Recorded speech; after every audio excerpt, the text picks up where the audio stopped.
Bismillahirrahmanirrahim. Alhamdulillahirabbil alamin. Wa sallallahu wasallam ala imamil muttaqin nabiyina Muhammadin sallallahu alaihi wa ala alihi wa ashabihi wa man tabi'ahum bi ihsanin ila yaumiddin wa ba'du. Ikhwani fillah wa tullabi wa abna'i hafizakumullah jami'an.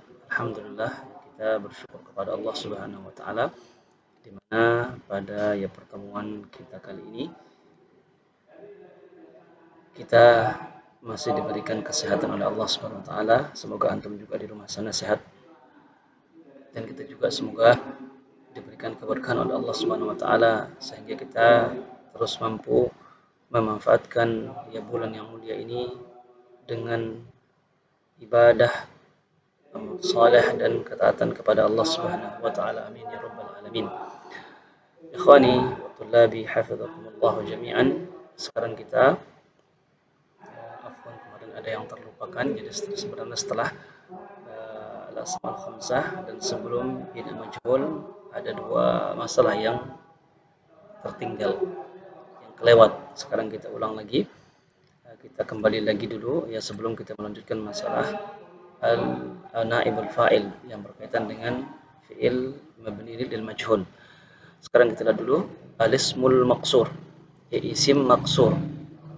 Ini juga salah satu jenis isim atau bagian isim dilihat dari segi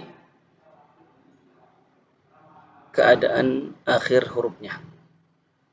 Yang pertama ada namanya isim al-ismul maqsur, yang kedua ada namanya al-ismul manqus. Kita mulai dulu dengan al-ismul maqsur. Ma huwa? Silakan antum buka pada antum, kita lihat bersama-sama. Taqulul qa'idah al-ula al-ismul maqsuru ismun mu'rabun akhiruhu alifun lazimatun qablaha fathah. Jadi isim maqsur ini adalah isim yang mu'rab, isim yang menerima hukum, ada yang marfu, kadang mansub, kadang juga majrur. Atau intinya isim yang berubah-ubah keadaan terakhirnya. Akhiruhu alifun lazimatun, yang akhirnya adalah alif yang asli dan huruf sebelumnya itu fathah. Itu namanya isim maqsur. Ismun mu'rabun, isim mu'rab yang akhirnya adalah alif lazimah, alif asli, bukan tambahan, qablaha fathah, dan huruf sebelumnya itu fathah. Misal contoh al-kubra ula ma'na. Lihat, kubra ini dia isim, kemudian akhirnya alif dan sebelumnya fathah. Begitu juga ula, begitu juga ma'na. Kita lihat contoh yang lain nanti. Kemudian keadaan yang kedua mengatakan al-ismul maqsuru yurfa'u bi dhammatin muqaddaratin 'alal alif wa yunsabu bi fathatin muqaddaratin 'alal alif dan wa yujarru bi kasratin muqaddaratin 'alal alif.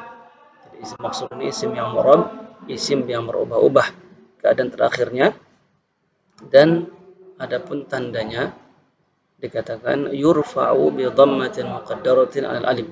Adapun tanda rafa'nya adalah dhammah yang dianggap ada di atas alif. Tidak bisa kita nampakkan dia kenapa, karena alif enggak menerima harokat, tidak mungkin. Sehingga dikatakan adapun tanda rafa'nya adalah dhammah yang dianggap ada di atas alif.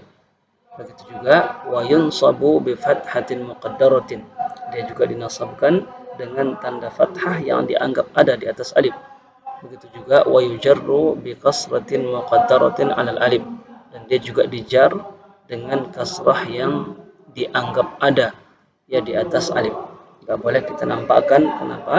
Enggak boleh dinampakkan dhammah ketika rafa, enggak boleh dinampakkan fathah ketika nasab, dan enggak boleh dinampakkan kasrah ketika jar. Kenapa? Karena sekali lagi isim maqsur ini adalah isim yang diakhiri oleh alif, di mana alif ini enggak menerima harokat, sehingga enggak mungkin kita nampakkan harokatnya, namun digunakan muqaddar, dianggap ada.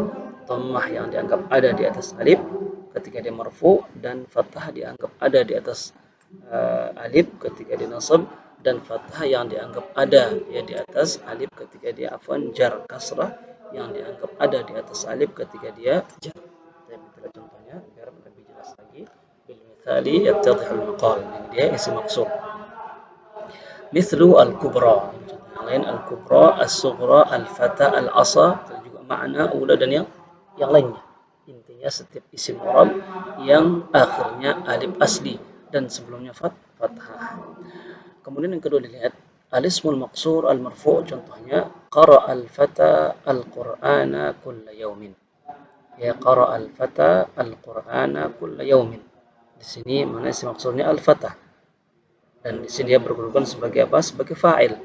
Ya, dia pelaku perbuatan qara'ah.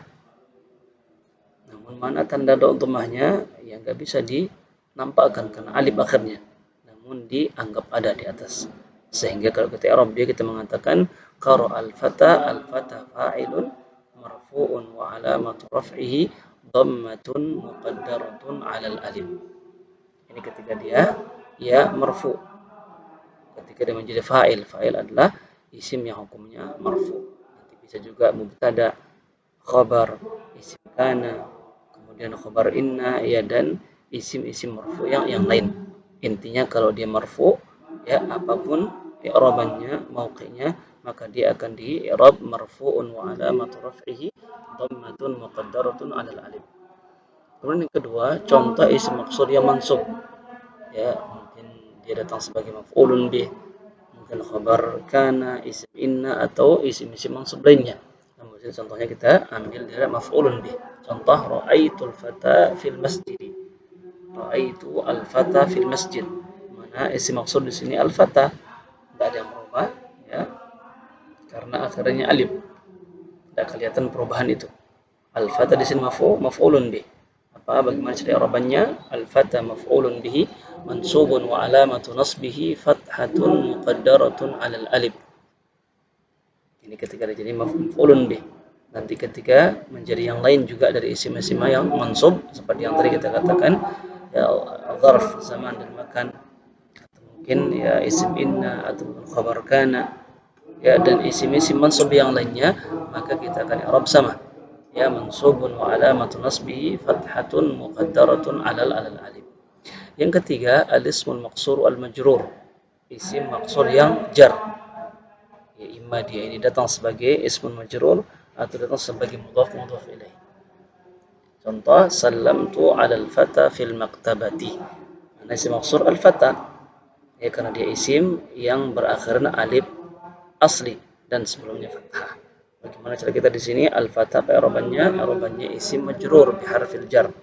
Maka al-fata ismun majrurun bi ala majrurun wa alamatu jarrihi kasratun muqaddaratun alal alif. Ya. Isim maksur. Sedikit tentang isim maksur. Semoga antum bisa pahami dan coba dipraktekkan di rumah dengan membuat contoh-contoh yang lain baik ketika dia marfu, mansub ataupun jar. Ikhwani fillah wa tullabi hafizakumullah jami'an. Nanti kita teruskan lagi. Lanjutkan pada pertemuan berikutnya. Wassallallahu wasallam ala nabiyil karim wa ala alihi wa sahbihi ajma'in.